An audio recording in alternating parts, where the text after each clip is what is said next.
Dear students, welcome to science classes. बच्चों, standard 10th में हम कर रहे हैं चैप्टर 5th अर्थमेटिक प्रोग्रेशन। बच्चों, अर्थमेटिक प्रोग्रेशन क्या है? हम पहले प्रकृति से, नेचर से कुछ एग्जाम्पल लेते हैं। आपने देखा होगा कुछ ऐसे पैटर्न जो है ना नेचर के अंदर होते हैं, प्रकृति के अंदर, कि वो अपनी लाइफ से या सेम वैसे के वैसे होते हैं। जैसे क्या, सनफ्लावर देख लें, पंखुड़ियाँ एक जैसी क्रम के अंदर होती है। इसी तरह से हम जो है मधुमक्खियों का छत्ता देख लें, हनी कॉम्ब, उसमें सेल्स जो है वो पैटर्न में होते हैं। और ग्रेन्स देख लें, मक्का देख लें, देखो मक्की के ऊपर से नीचे तक उसमें क्या होता है, मेज कोप के अंदर एक जैसे पैटर्न के अंदर उसके दाने होते हैं। पाइनएप्पल में देख लें, प्रकृति के अंदर हम हर जगह देखें तो हमें एक पैटर्न नज़र आएगा। इसी तरह से हम देखें कि जैसे ये हम एक स्टेयर्स ले लेते हैं, सीढ़ी ले लेते हैं, ये देखो इस तरह से एक पैटर्न में होती है। हमने ये लिया, इसमें मान लो ये 45 सेंटीमीटर है, फिर मैंने 2 सेंटीमीटर कम लिया, फिर 2 सेंटीमीटर कम लिया, मतलब 2 सेंटीमीटर कम लेता जाऊं मैं, तो ये क्या है कि एक पैटर्न बन गया। इसी तरह से अगर मैं ये कहूं कि एक किसी का एक एग्जांपल और ले लें कि रीना जो एक जॉब अप्लाई करती है और उसकी सैलरी जो है वो सैलरी क्या है, ₹8,000 स्टार्टिंग सैलरी उसकी, और उसको इंक्रीमेंट मिलती है मान लो 500 पर ईयर। तो पहले साल उसको 8,000, फिर 8,050, फिर 9,000, इस तरह से उसकी सैलरी जो है वो बढ़ती जाती है। ये भी एक पैटर्न है। अब देखिए हम जो है ना और कोई एग्जांपल भी ले लें इसी तरह से हम एग्जांपल देखते हैं। मान लो हमें एक सीरीज इस तरह से मिली 1 2 3 4। अब इसमें क्या है, एक है, इस एक में एक ऐड किया, फिर इस 2 में एक ऐड किया, फिर इस 3 में एक ऐड किया, तो 1 ऐड होता जा रहा है। एक फिक्स नंबर ऐड हो रहा है, इसी तरह से हम ले लें 150, इसके अंदर फिर 50 ऐड हुआ, फिर 50 ऐड हुआ, एक फिक्स नंबर ऐड हो रहा है, इसमें फिक्स नंबर ऐड हो रहा है। तो अब आप देखें कि इसी तरह से 100, 70, 40, ठीक है ना, 10, इसमें क्या है कि एक फिक्स नंबर ऐड हो रहा है। तो आप कहेंगे फिक्स नंबर ऐड नहीं, सब्ट्रैक्ट हो रहा है, तो मैं ये कहूंगा कि इसके 100 के अंदर ऐड हो रहा है -30, 100 के अंदर ऐड हो रहा है -30, तो कितना आया 70, 70 के अंदर फिर ऐड हो रहा है आपका -30, क्या आया 40। तो ये नंबर जो है वो आपका नेगेटिव भी हो सकता है, ठीक है, और जीरो भी हो सकता है। जैसे मैं ये कहूं कि ये भी एक पैटर्न है 3 3 3, तो इसके अंदर 3 + 0 3, फिर इस 3 के अंदर +0 3, कौन सा नंबर फिक्स नंबर ऐड हुआ, 0। तो इस तरह की जो ये लिस्ट है, आप देखें कि ये एक लिस्ट बन गई, इसको हम कहते हैं ट्रम। क्या कहते हैं, ट्रम कहते हैं। जैसे हमने लिया मतलब 50, 100, 150, तो इसमें ये जो लिस्ट है इसके अंदर ये क्या है, ट्रम है, ये क्या है, ट्रम। तो हम जो है ट्रम के अंदर प्रोसीडिंग करते हैं, या तो माइनस में या प्लस में, या अपस्ट्रीम में या डाउनस्ट्रीम में। तो लिस्ट ऑफ नंबर जो उसके अंदर हम उसको कहेंगे टर्म, और जो फिक्स नंबर ऐड करते हैं उसको हम कहते हैं कॉमन डिफरेंस। क्या कहते हैं, कॉमन डिफरेंस। एक आपको वर्ड मिला टर्म, एक मिला common difference. Common difference can be positive negative और zero, can be positive, negative और जीरो, आपका वो किसी भी तरह से हो सकता है।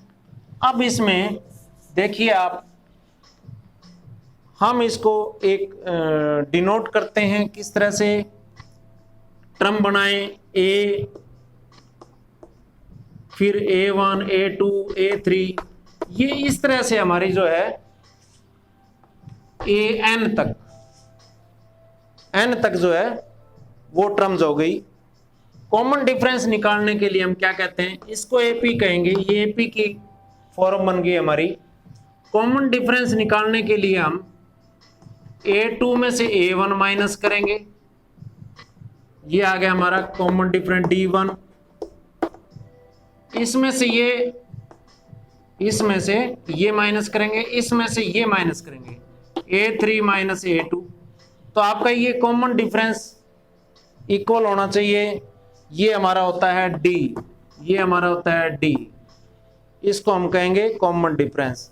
देखिए हम और इस तरह से AP के एग्जांपल लेते हैं, फिर हम देखते हैं क्या ये जनरल फॉर्म ऑफ AP है या नहीं है। देखिए मैं वही एग्जांपल इस तरह से लेता हूं, एक ये टर्म्स हैं, अगर ये कॉमन डिफरेंस है, इनका सेम है, ये A1 A2 है, तो A2 माइनस A1 करें तो 50 आया, फिर A3 है, A3 माइनस A2 करें 150 माइनस 100 50 आया। देयरफॉर आपका कॉमन डिफरेंस यानी D क्या आया, 50। अब इसमें एक ये लिख देता हूं कि आपका ये AP है, अगर कॉमन डिफरेंस आता है देन ये AP है, अर्थमेटिक प्रोग्रेशन है, तो इसमें A क्या है, टर्म क्या है 50, और D क्या है 100 माइनस 50 यानी कि 50। अब इसमें देखिए एक ये A है, इसके अंदर क्या हमने ऐड किया, A प्लस D, इसके अंदर हमने क्या ऐड किया, A प्लस D, यानी कॉमन डिफरेंस ऐड कर दें तो नेक्स्ट टर्म आ जाती है A plus 2D, A plus 3D and so on, इस तरह से A plus ND number of terms. ठीक है, अब आप देखेंगे कि ये 50 के अंदर फिर आपने 50D ऐड किया तब ये आया, यहां 50 के अंदर 2 इंटू 50 ऐड किया तब ये आया। तो इस तरह से आप देखेंगे कि ये जनरल फॉर्म ऑफ AP क्या है, वो जनरल फॉर्म ऑफ AP ये है, general form of AP, form of AP equal to ये है, इसको जनरल फॉर्म ऑफ AP कहते हैं। अब इसमें आप और देखें 6, 9,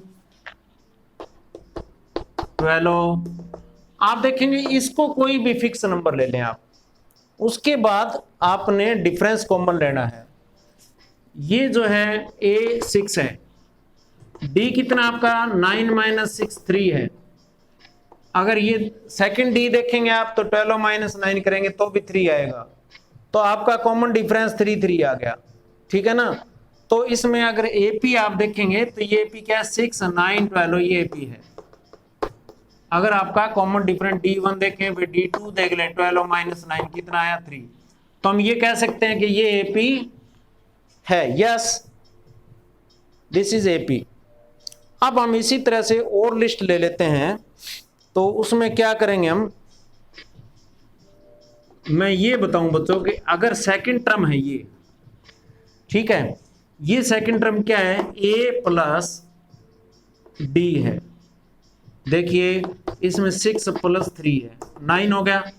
अब अगर मैं थर्ड टर्म देखना चाहूं तो A प्लस 3 माइनस 1 D है, ये क्या होता है 3 माइनस 1 कम, यानी कि ये हो गया 2D, क्या हो गया 2D, यानी कि 3 माइनस 1, क्योंकि एक ये हो गया 2 ये हो गया, कितने हो गए 3। तो ये आपको ध्यान रखना है। अगर मैं ये कहूं कि टर्म को हम टी भी कह सकते हैं। अगर टर्म 10th है तो मैं ये कहूंगा a + 9d, क्योंकि ये कितना होगा a + 10 - 1 × d, क्योंकि ये फर्स्ट आ गया, बाद में फिक्स ऐड हो गए, फिक्स कितने ऐड हुए 9, तब बनेगी वो AP। इसके बाद बच्चों देखिए हम ये देखते हैं कि कोई भी एक एग्जांपल लेकर के nth टर्म देखते हैं। nth टर्म क्या है? nth टर्म, अब देखिए nth टर्म ऑफ AP हमारे पास ये फिक्स सैलरी, वो एग्जांपल लेता हूं मैं, 500 इसके अंदर इंक्रीमेंट लगा, तो ये जो है AP है हमारे पास, AP की फॉर्म में बनाइए। अब ये AP क्यों है ये तो आपको पता लग गया कि इसके अंदर एक फिक्स नंबर प्रोग्रेस कर रहा है, प्रोग्रेशन हो रही है। अब इसमें मैं ये कहूं कि 3rd ईयर सैलरी क्या है? ये तो हमारे पास है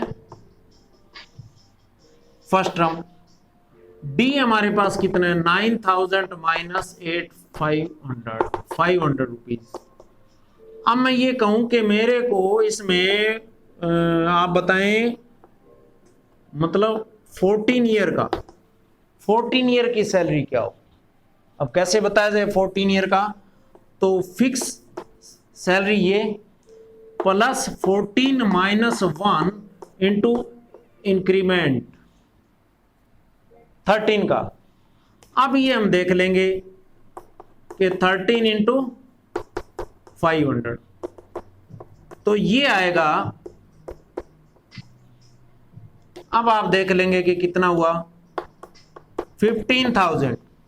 तो हमें क्या करना है, अगर 14 का है तो ये क्या होगा A + 13D होगा। अगर 14 ईयर का है तो A + 13D होगा, ठीक है ना? तो अब इससे हमें क्या पता लगता है कि हमें कोई भी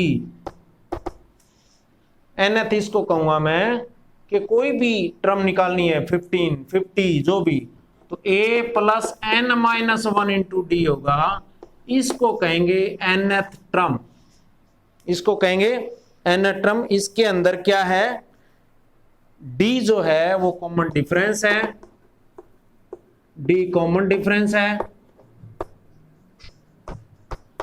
ठीक है ना? A फर्स्ट टर्म है, ठीक है ना? N जो है ना वो नंबर ऑफ टर्म है, नंबर ऑफ टर्म्स है। An हमें निकालना कि कौन सा टर्म हमें देखना है। तो बच्चों AP के अंदर हम ये देखेंगे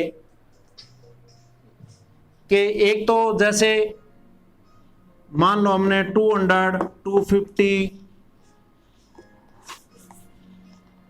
अब क्या सीखेंगे हम AP के अंदर वो बताने जा रहा हूं।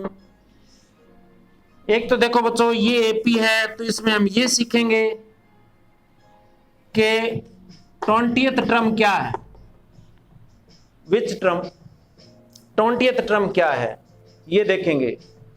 नंबर ऑफ टर्म निकालना सीखेंगे कि मान लो ये मेरे पास है 500, ये कौन सी टर्म है, मतलब हमें क्या क्या निकालना है इसमें। AP में क्या क्या सीखेंगे हम, एक तो नंबर ऑफ टर्म निकालना, एक जैसे ये कितनी टर्म है, हाउ मैनी टर्म्स, ये निकालना सीखेंगे। एक ये देखेंगे कि बीच में जैसे ये मिसिंग टर्म है, ये कितनी टर्म है, ये नंबर क्या है। इस तरह से हम जो है AP के अंदर फिर AP का सम निकालना समझेंगे। तो बच्चों इसके अंदर इंट्रोडक्शन में इतना ही, बाकी एक्सरसाइज के साथ साथ मैं उसका कंसेप्ट आपको देता रहूँगा। Thank you, have a nice day.